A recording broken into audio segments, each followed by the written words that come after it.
Good afternoon, everyone. Thank you once again for watching our family podcast. It's Big Sam and Nephews and Sherry. Y'all say hi. Hey, y'all. I'm sounding like I'm from Alabama. No, I'm not. I'm so from California. Ain't even funny. Right. But anyway, we have a lot of wonderful guests on our show today, and I want to get started. You want to introduce who our guests? Yeah, go ahead. Go introduce our guests. I'm so excited because I got these guests on the show. You know. First guest, Leah B Olsen. Second guest, Crystal Taylor. Can you tell us? Go ahead. Hello. Hi, everyone. Hello, everybody. So we're going to start with Crystal Taylor. Could you give us some background?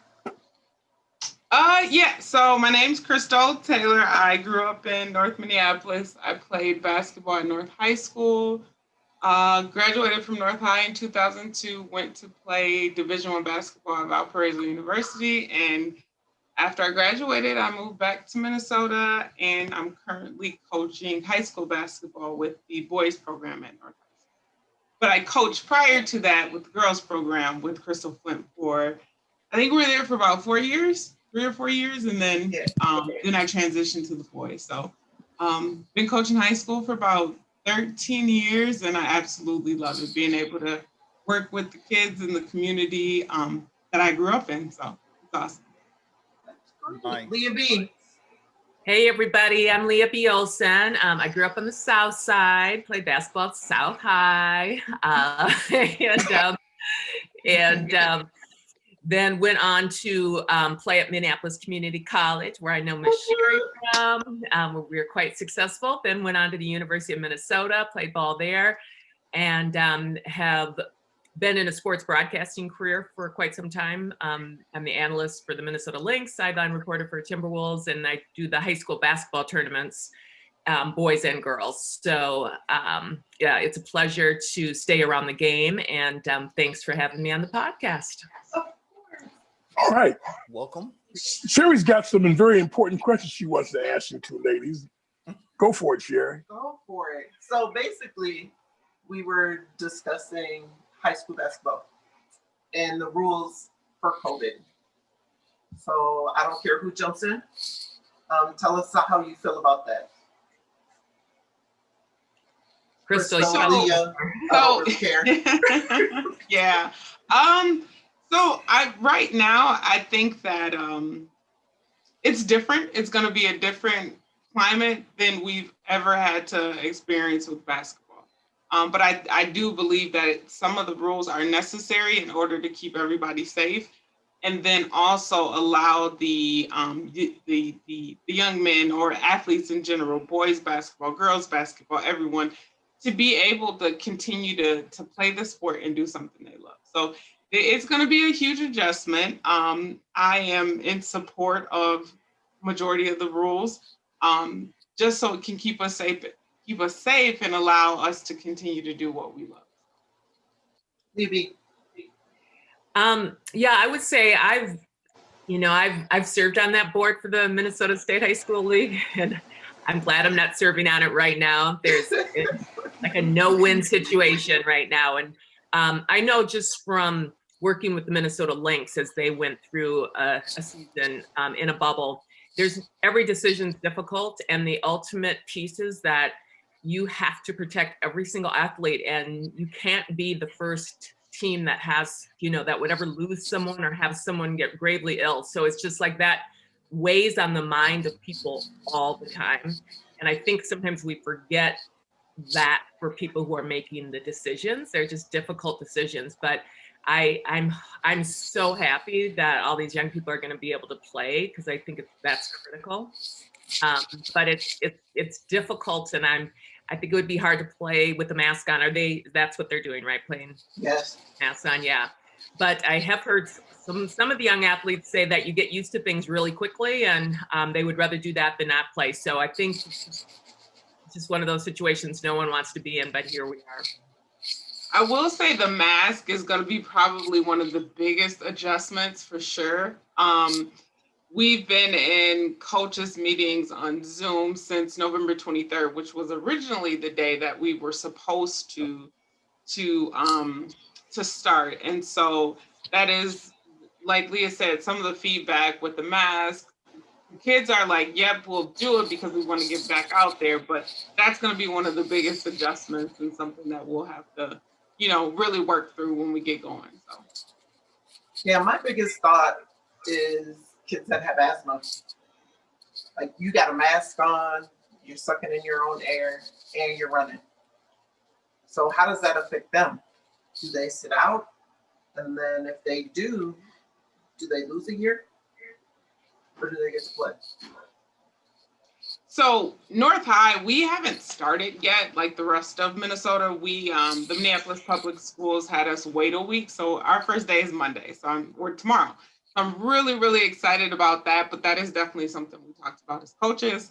And we'll work with our trainers and that athlete and the parent, just to make sure all protocols and whatever's in place for those kids that have asthma, and if they even want to do it, knowing the risk that they're looking at, playing with asthma and the mask on. So that's something we're definitely looking at for sure. Now, help me out. Do the coaches have to sit 6 feet apart also? That is something that we discussed as well. And I think that's something that was in the rules that they're looking at. I know one of the things we're going to do is use the bleachers and really space out. So I think everyone, from the coaches to the athletes, should be respecting that social distancing, the 6 feet of the social distance that we're supposed to have. So, yeah. So Leah, since you broadcast for professional sports, how do you think COVID is going to affect the WNBA and the Olympic team? How it will currently, or how it's already affected them, or what it looks like for the next? What it looks like for the upcoming season. Well, first I'll say this, that I thought the WNBA and NBA did an exceptional job of handling it. I thought at the very start, the NBA shut the season down. They're the first professional league to do so on March 11th. So, and then everyone kind of followed suit after that. And then they decided to go ahead, have the bubbles in Florida. And although really difficult for those players to be down there that long and in the bubble and getting tested constantly, it was extremely successful. So I've been impressed with what they've done so far. There's no doubt the next season for WNBA will be impacted by COVID again. It won't, we're not going to be clear of it by, next spring, summer. We're going to be hopefully in a highly vaccinated situation. But so I'm guessing that they'll be back in their own arenas, but under, still maybe without fans. And all of the, social distancing and everything you're kind of seeing right now with the NBA. Okay. Do you think it'll affect the Olympic teams? Absolutely. In particular, that we're seeing, how everyone around the world is getting hit at different times. And so if someone's going through a new outbreak, or there's a new strand that's coming through somewhere, that will completely impact the Olympics. So I would be prepared for delays with the Olympics, for just assuming that just there's so many moving parts from people from so many different countries that it would be kind of unlikely to not have some issues happening there. Right. What do you guys think, Sam, Javier, somebody?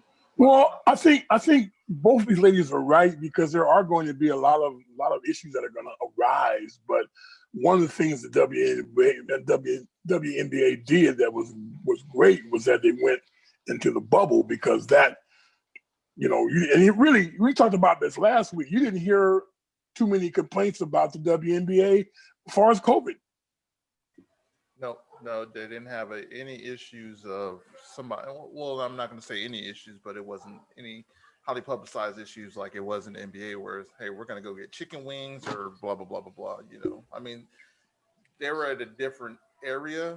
And I mean, I think I was down in Orlando a couple of times. And so I think their biggest issue is that their facilities wasn't up to par. I mean, which kind of sucked. I mean, these are still professional players. These are our ladies that play professional basketball. And I think they made the best of the situation. I mean, the situation wasn't up to par. So, but as far as everything else, I think they had probably the best outcome that anybody could probably hope for. Right, and then the NBA, followed suit, and they had probably the second best. We had a couple of issues where some guys, stepped out and whatnot, but it's like whatever. So I just think, I think overall though, I think this season, and you're seeing now with the NBA, it's still submissions are popping up right now as we speak. Games are getting delayed, and that sort of thing. And so I wonder if if they shouldn't go back to the bubble. I think this is just my personal opinion, and I'll let the ladies handle it. I mean, because you guys are way professional more than me, and I just think they're going to let it go for a little bit and see how it kind of rocks out, and then if it gets even worse, then they'll probably do another bubble time. So, right. Yeah, that's my thought too. I think after what is that? The little break they do. I can't even think of it right now. The All-Star break. Thank you, someone. I think that's where they'll do it, because it'll be much more important to do it after that break, because now it's getting closer to the playoffs. Right. I mean, you have one more month, and I think they're going to try to wait to see what the vaccinations are going to look like, and are the cases going to go up and down. But I mean, we're still anywhere in America, I think it's still very high, is what is being put out there. So, I mean, yeah, I wanted to ask Leah a question. Leah, how do you feel about the politician that lost, that used to be the co-owner of the Atlanta Dream? Loeffler, yeah. Yeah. Lost in it. Oh, yeah. Right. I don't feel much about her at all. I think it's really odd to me that she's interested in owning a WNBA team. I haven't kind of wrapped my arms around that, like why she's interested. She has no interest in the players who play in the league at all. No. So I just think it's a incredibly uncomfortable situation. I think the players have handled it really well, but they did. You can't have owners that kind of stand against everything that the WNBA stands for. And so it's just super unhealthy, I think, for the league. Well, I heard this another rumor too. I heard, obviously you heard about LeBron getting the team together, but one of the owners of the Golden State Warriors is thinking about going in with LeBron and being one of the owners of the Atlanta Dream. That would be great. I mean, it would be huge. The NBA guys have been fantastic to the WNBA ladies, so that relationship is really solid. I think it would be great. The ownership matters a lot. Some of the teams, like Atlanta, has struggled with good ownership, and so that team has really had a hard time stabilizing. So it would be really, really cool to see those guys step in and do something like that. Yeah, just me living in Atlanta, and I get a chance to, before I hurt my shoulder, I was able to get a chance to go play in the arena and go hang out with some of the ladies every once in a while. And they're real personable. You get, Michael Cooper is still the coach, right? So able to he was back then. Back then he was. So it was good then, but they went through, as a span of like 4 or 5 years, it was like a rotation of ownership, and then you have Miss, Left Eye Loeffler. That's what I call it, because she has that one lazy left eye. I'm just saying, just put it out there. I mean, she basically didn't care anything about. I mean, you're in a predominantly black city, and you don't care about any of your athletes, and not your athletes, but these are human beings also that play and that we're doing well at it. It's just like, come on now, like, how are we just gonna do this? And so it's kind of. But then you have the Hawks on the other side, who have a outspoken black coach who is on the forefront of everything, like Doc Rivers and everybody else. And it's like, well, he's able to, that ownership is able to let them, have some say. But she's totally, like you said, she's totally against everything. I mean, but that's the Georgia politics too. It's, just Georgia politics, and Yeah. don't vote. No, they're radical. I'm like, you're the one. I'm not going to get into it. I digress. No, dude, get into it. Rock No. the house, man. No, we have special guests today. This is all about them. It's all about them. Hey, What's up, Parker? what's up, Parker? How you doing? How This is y'all doing? my other nephew that's on the show. Oh, sorry I'm late. Right. So Crystal and Leah, you guys both played D1 basketball.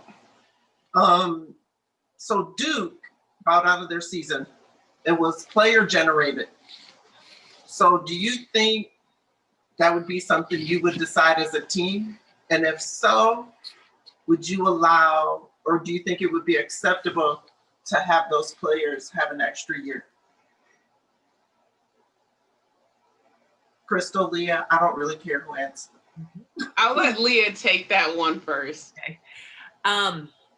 Well, I think you have to respect during, a national pandemic, you have to respect however people want to play. I want to sit out, I want to be in. So if as a team, it's still a little bit like kind of shady about, as far as Duke hasn't really done a great job of like coming out and saying why they felt so strongly about this. And they did say that they want people to get tested every day like they're doing, and most teams are doing it 3 days a week. But if they don't feel safe, then they shouldn't play. So I totally am comfortable with them as a team opting out. I think that, yes, you should offer the athletes an extra year of eligibility.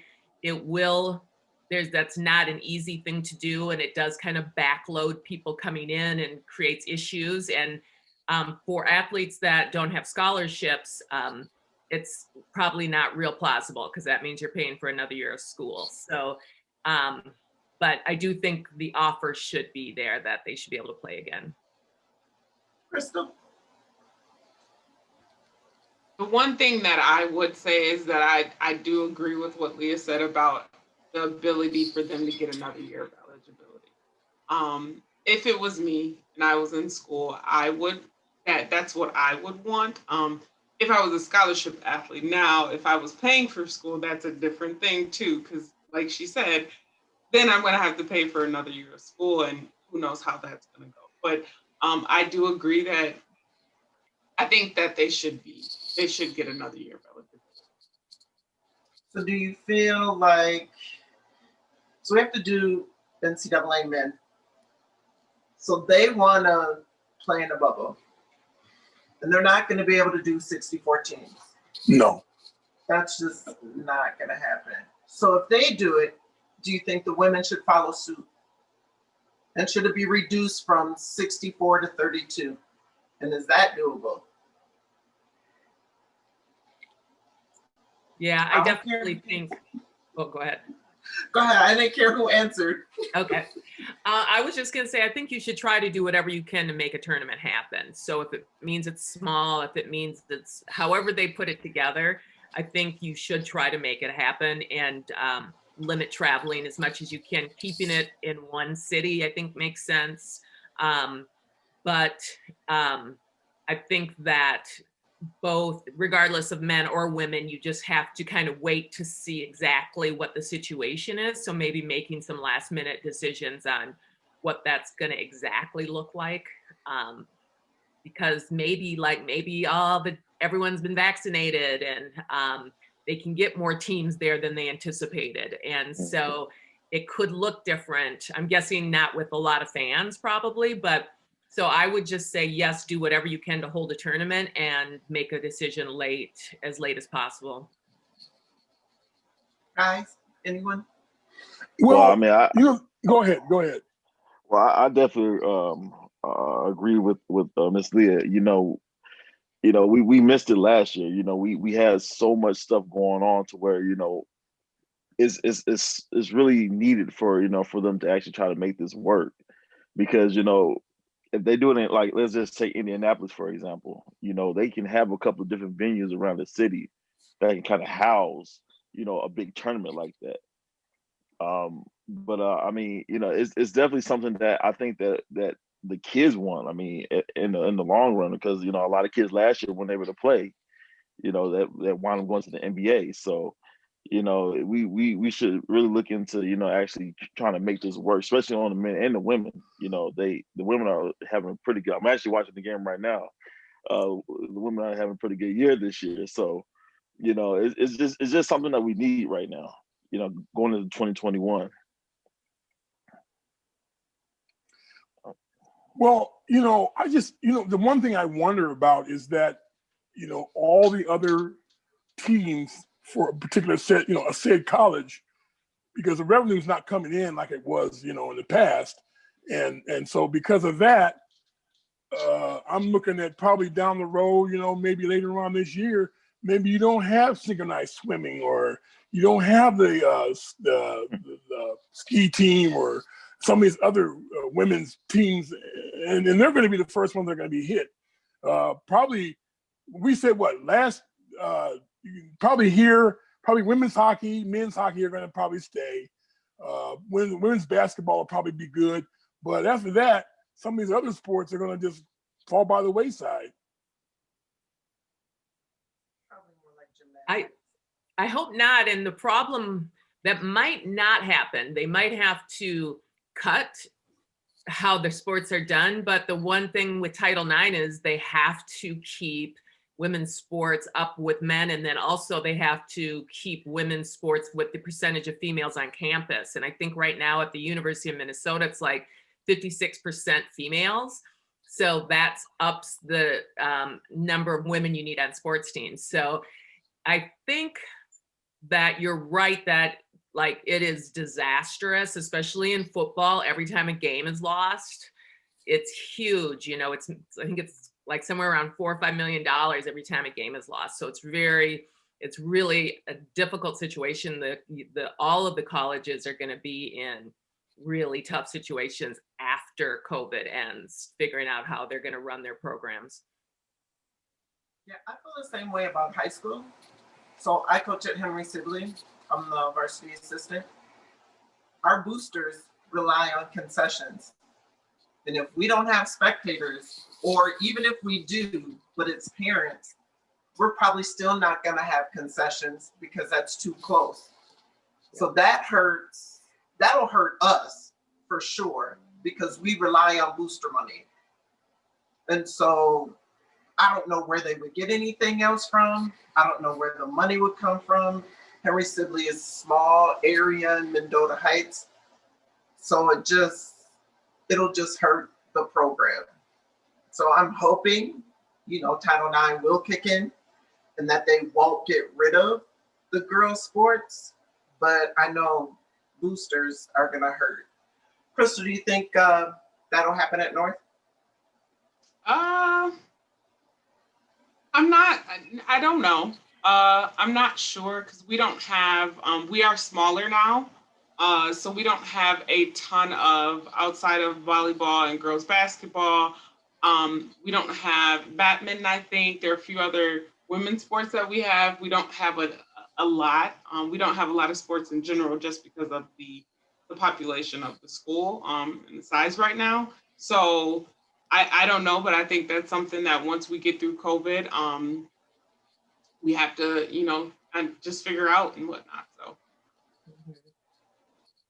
Yeah, I agree. Sam, Javier? Well, it is going to be an interesting subject, down the road, as Leah said, because, and I didn't really realize this, but, you have to have a certain number of women's teams, in correlation to the amount of females that are enrolled in your college at the college level. But at the high school level, is it the same? Is it the same? Yeah, I'm not sure I'm exactly. not sure. Yeah, I just know it has to be balanced with the guys. I'm not sure about how the balance of the school plays out. Yeah, like Henry Sibley's a smaller school, say compared to like Eastview. Like Eastview's a bigger program. So it might not hurt them as much as it would hurt us because we're a smaller school. would it be like in a symbol of like, if they can't field the team, because like some schools they can't field. That's my- us. yeah, That's lacrosse. us. You know what I'm saying? Like some sports is like, hey, we can't field the lacrosse team because we don't have enough girls that want to go to school, that want to play, that are in school, that are in here. So it's and like you said, it's all these moving parts. Even for high school. So I can only imagine. High school is at least in college, everybody's kind of in the same area, but high school, you're like, nope. I still live at home. I still this. I still that. I still got to take the bus. We're homeschooled. We're not homeschooled. Mhm. So Yeah. it's a lot of different Right. parts. I mean, even my son Cameron, he wants to run track this year, and he's like, "Dad, I can't wait to run track." And I'm like, "Are you guys even gonna have a track season?" He's like, "I don't know yet." Well, okay, there you go. So This track starts in March. yeah, exactly. So we'll see. We'll see what happens. Well, I want to change the subject just briefly. I wanted to give a shout out to the first Black woman to coach in Major League Baseball. Monica Smith is her name. Oh wow, that's awesome. Yeah, Monica Smith is her name, and she's actually coaching one of the minor league teams for the Red Sox. But it's ironic because the Red Sox were one of the last teams to integrate, period. So it's kind of ironic now that they are the first to hire a Black female coach. So, I just want to give her a shout out. That's great. It's 2021 and we're still having like a year of first. Like that is amazing to me. Crazy. Amazing. Yeah, I know. Like Georgia just had the first African American senator. What? Right. Right. This is 2021. So it's kind of, Welcome to Georgia. yeah, exactly. That's why they're mad. That's why they're mad. Hey, Uncle, we got like 9 minutes left, so Okay. time check. Want to talk a little football real quick? Sure, take it off. Sure. Ladies, if you don't mind. Do it. Well, the Saints are up 7-0 over the Bears. All the other teams that played yesterday, I figured I picked them all to win. You picked the Rams to win? I didn't even pick the Rams to win. Yeah, I Yeah, did. I did. I picked the Rams to beat Seattle. Oh man. all right, Uncle. Good on you. I'm just I saying. didn't either. So let me ask you this real quick, since we got 9 minutes or 8 minutes now. It's like Who's your pick for tomorrow? National championship, college football. Ohio Go State. ahead. You're just doing that, Javier. My bad. Homer. My bad, Homer. We know who you're going for. Bama. I'm gonna stay with Bama. I don't see Ohio State doing much of anything against Bama's offense. Leah, who do you got? Big Ten, baby. Oh, Ooh. She's rolling That's that over Gopher the conference, baby. Crystal, who you and got? Crystal, who is your pick tomorrow night? I'm gonna go with whatever Parker said. You're a homer too. Look at Valpo, man. What the heck? You guys, I don't know much football. All right, there we go. All right, man. It just sounds good coming from me, so it's all right. Yeah. that's what it was, Parker. I think that Ohio State, because what they showed against Clemson, has a chance. That's what I think. But Yeah, did you not a see fighter's Alabama? No, Right. they got a very good chance. Did you say Parker against Alabama? No, I feel the same way. I'm picking Alabama, but I wouldn't be surprised if there was an upset. I wouldn't be surprised either. That wouldn't surprise me. But because they've already won, you had the Heisman Trophy was won by an Alabama player. You had two Alabama players that were in the Final Four. So I guess they had three in the top five. Right, and then because you had the halfback was number 5. Because they But played. my question would be, God, they got all the stats. do you yeah, I don't know. Yeah, I had a brain fart. I'm not gonna lie, I had a brain fart. Every week. When I start going, that's a brain fart. Man, you're getting like uncle. Right. Getting like your brother there. Sorry. I just saw him last week. Wow. You're smashing me like that? Well, you're the one who put it. Okay, no more comedy right now. No more comedy. We're serious. Right. My bad. So Leah, Yeah. do you think sports broadcasting is going to change for you, or has it?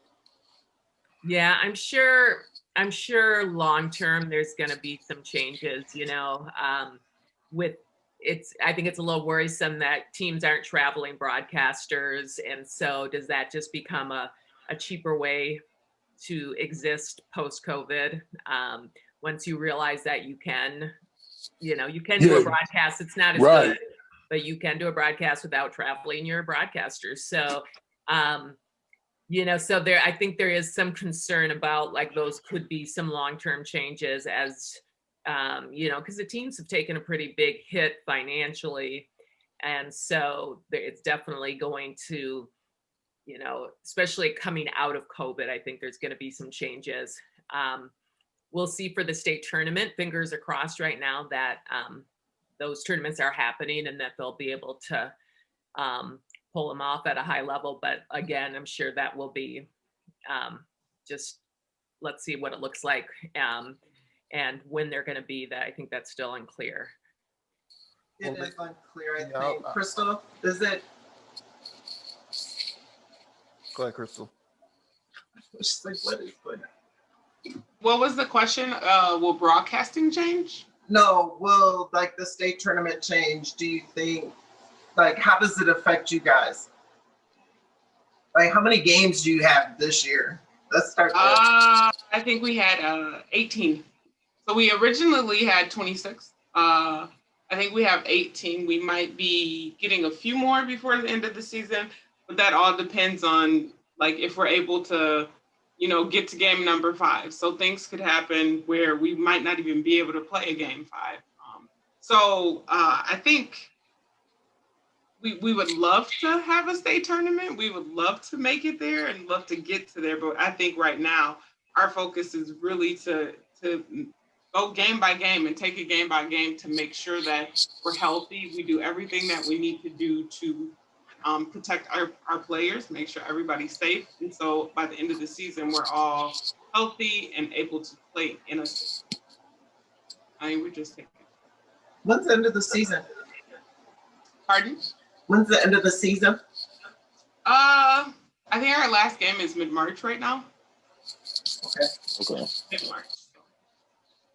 So I know out in Mendota Heights, Henry Sibley has this week a practice, and then I think they start playing.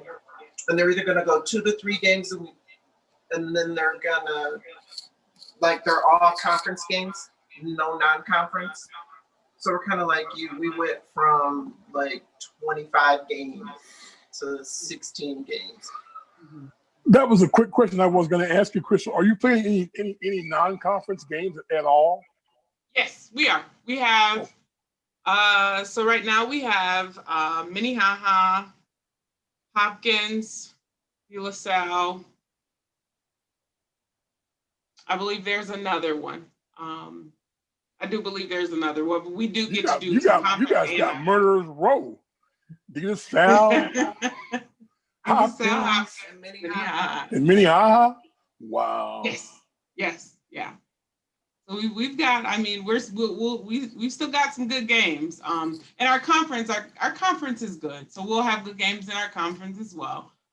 Competitive games in our conference, but we do still have those 3 games for non-conference. I believe there are a few others as well, but it'll be good for us to play outside the conference too. With the limited schedule, that'll be a good thing. How are we looking for time, nephew? We got 1 minute left. Okay, I want to thank everyone for watching this telecast. I want to thank Leah B for coming on the show. I also want to thank Crystal Taylor for coming on our show. I want to thank Javier and Parker and Sherry, of course. And we'll be back next week. We come on about 4 o'clock usually. And the show is actually broadcasting on YouTube, so you can catch us live on YouTube starting tomorrow. Yep. We are working on going directly live, so we'll get that situated Sweet. in a couple of weeks. Well, all right. So Crystal, there we go. Leah, There we go. subscribe. I'll be share. a professional I've broadcaster. already subscribed. I will do that. Thanks Thank you. again for having me on. Good to see everybody. Thanks, All right. lady. All right. Thank you Everyone stay guys. safe. All you. right. Bye-bye. We'll All see you right. later. Bye. Bye-bye.